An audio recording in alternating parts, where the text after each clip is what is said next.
Earth Day yesterday, reports suggest that many countries are far from reaching objectives set by an agreement in Paris in 2016 aimed at reducing carbon emissions. The change in climate has raised so many concerns in the different parts of the world, and top of the challenges that will be spurred by climate change is food security and the risk of a shortage in crops and livestock. And joining us now via Zoom to talk about the dangers of climate change on food security and measures that could help rescue the situation is former World Food Programme Climate Programme Officer for Southern Africa, Rupak Manvatkar. Rupak, a very good evening to you. Thanks for joining us. Welcome to The Globe. Good evening. Thanks for having me. Now, as the world celebrated Earth Day yesterday, questions came to mind as to how exactly does the change in climate really impact on food security? Thanks for that. Well, already as we speak, 690 million people approximately go to bed hungry every night across the world. And with climate change, that's only going to increase and get worse. Now, to answer your question, climate change affects food security in two ways. One is directly through climate shocks, which we see in the news. You have droughts, floods, storms that damage crops, that damage property, that destroy livelihoods. But then there's the other part, which is the climate stressors that you don't often see in news headlines. That's the part where you have this slow onset disasters. You have land degradation. You have salinity of soil and water. You have pests and diseases. And these are the things that you don't often hear, but these are the things which affect production as well. The World Food Programme in this area is working to help governments and communities fight climate change. For example, by unlocking climate finance in countries like Zimbabwe, in countries like Lesotho, where countries can then use this finance to build systems to help communities adapt to climate change, or through risk transfer programs, which we have in Malawi, Zambia, and Zimbabwe as well as improve natural resource management to help use water and soil in a better way. These are practices that would help reverse the impact of climate change on food security and help build adaptive capacity of communities as well as government systems to this new climate reality that we face. Yeah, and Mozambique and East Africa come to mind when you speak about food security and changes in the climate. And East Africa, for instance, has been ravaged by locust infestations that threaten food security, and we also have seen devastating floods in Mozambique in recent years. And how much of a threat are these conditions to food security now in the current era that we're in and in the years to come? No, that is indeed a very big challenge. Locusts are some of the worst type of pests and can cause enhanced damage to crops. Just to understand, locusts are actually grasshoppers that have the potential to form swarms of hundreds of thousands, and they're caused because of excessive rains and floods in areas which are usually dry.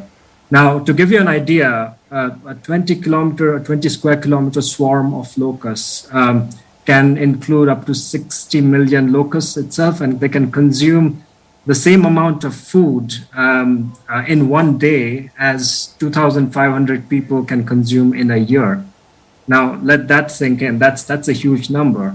Climate change creates these conditions that are conducive for locust swarms. It doesn't directly cause locusts, but the conditions that are created they help increase the areas that are affected by locusts. And when it comes to floods, increased rainfall variability across the eastern part of the continent, of course, will cause large-scale damages to property as well as to crop. And again, that increases the need for humanitarian assistance from organizations like the World Food Programme. So yes, the science tells us that there is an increased risk in the future to have these instances and these events increase. Now, as it's seemingly difficult to reverse the damage already done by climate change and the adverse effects it has on our environment and on our crops and food security by extension, just looking forward, what can be done to secure crops and as well as livestock against these devastating effects? Well, a concerted effort is needed. It's not there's not going to be one solution. There's an effort that is needed at all levels, at the government level, at the private sector level, and at the community level. And in this regard, we are working with our partners, our government counterparts, and the development community at large to help face this challenge through basically three key methods. One is restoration, which means we help restore natural resources by reforestation, improved land management practices, water practices. There's the second strategy, which is protection, which is basically protecting communities and livelihoods from the risk of climatic shocks, such as droughts and floods. And thirdly is through anticipatory action. So we help build systems which can help forecast a climatic shock well ahead of time. And based on our own emergency preparedness and response capacity, as well as our early warning capacities, we can help react before the damage has already been done, so that we reduce the impact of the disaster. Just to give you an example, in terms of restoration, as I said, between 2014 and 19, WFP globally has restored 1.5 million hectares of land.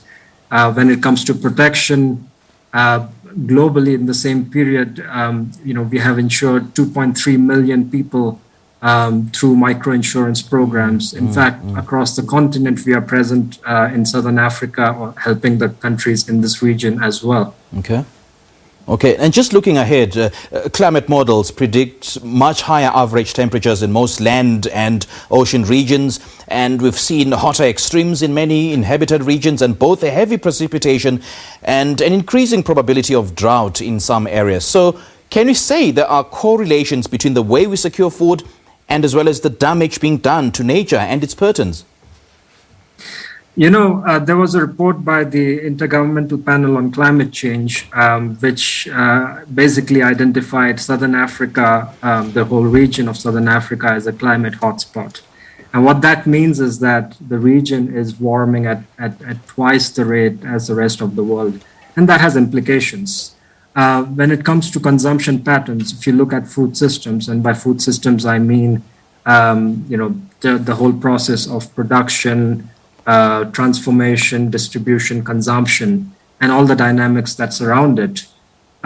Food systems affect or contribute to climate change due to unsustainable natural resource management, through deforestation, transportation of food.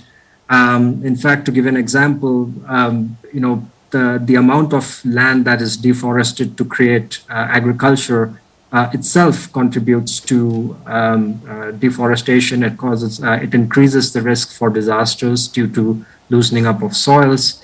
Some of the numbers are also mind-boggling. 70,000 hectares of land deforested in Zimbabwe for creating space for agriculture. That number can go as high as 500,000 hectares of land per year in Tanzania. In fact, the agriculture sector is one of the biggest consumers of water. And at the same time, as I said, because it's a climate hotspot and because of climate variability, climate change will affect the agriculture sector negatively due to increased heat and due to rainfall variability and reduced precipitation. There are ways to improve this, though, as I mentioned, through improved sustainable agricultural practices, to improved water management practices, through reforestation practices, improved packaging, and where possible, consumption as well. That's something that we all have to be in together to address this challenge. Now, Rupak, we know that countries with high levels of hunger are often highly vulnerable to climate change, and they have a low capacity to adapt. So how do we remedy this situation with Africa already struggling with food security? Well, it is a dilemma, right? Action is, of course, needed at all levels. The government has to work with the private sector, and the communities have to be informed of what's happening with regards to climate change. There has to be awareness. And when it comes to governments in the continent, of course, you have priorities, you have development priorities, economic priorities. At the same time, you have priorities for climate action.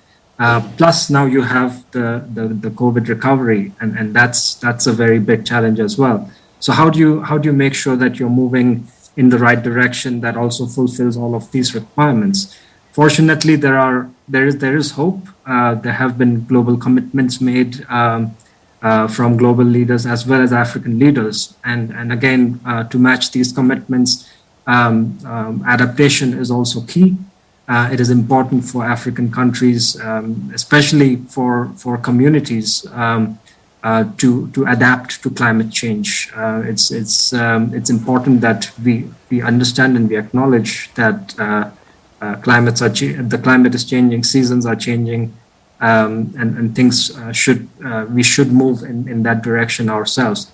At the same time, whilst governments make these commitments, it is also important that they create robust policy frameworks so that development actors like the UN, private sector actors, and development partners have some sort of a framework that we can work within, which is aligned with the national priorities and the national vision, so that we are all on the same path in terms of progress. Extreme weather-related disasters are increasing and they are reducing the yields of major crops. So are the emission accords and declarations such as the Paris Agreement enough to help quell the stark reality of food shortages? Well, the Paris Accord was a huge milestone, and it is very rare to bring together all the countries in the world from the global north and the global south to agree on something at the same time. And so I must underline that the Paris Accord was a huge milestone in that sense. And in terms of just fighting the global challenge, the Paris Accord created a vision. It set targets for greenhouse gas emissions reduction. But it also created these targets for countries to move towards adaptation as well. And adaptation is important for food security, especially in this part of the world. So there's no one Paris Accord that can answer the question. It can set a vision, and we have to work towards it at all levels. As I said before, at the World Food Programme, we work with governments, we work with private sector, we work with the communities to achieving these goals that are also enshrined in these documents, these agreements that are made at the national and international levels. Programs like asset creation interventions, micro and sovereign insurance help build adaptive capacity and protect communities and systems from damages due to climate change. De-risking systems is important to reduce losses. Just an example is that in across 10 countries in Africa and Asia, our microinsurance programs cover 190,000 farmers, and they are protected from irregular rainfall. We protect 1 million people from food insecurity through these programs, and through our sovereign insurance mechanisms, we have protected up to 1.3 million people across the continent.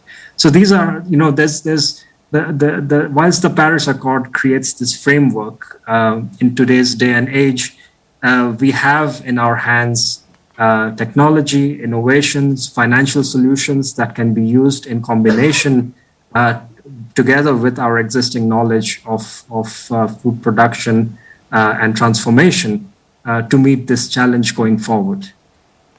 All right, Rupak Manvatkar, great chatting to you. Thank you so much for your time. Thank you very much. All right, that was Rupak Manvatkar. He is the World Food Programme Climate Programme Officer for Southern Africa, joining us via Zoom.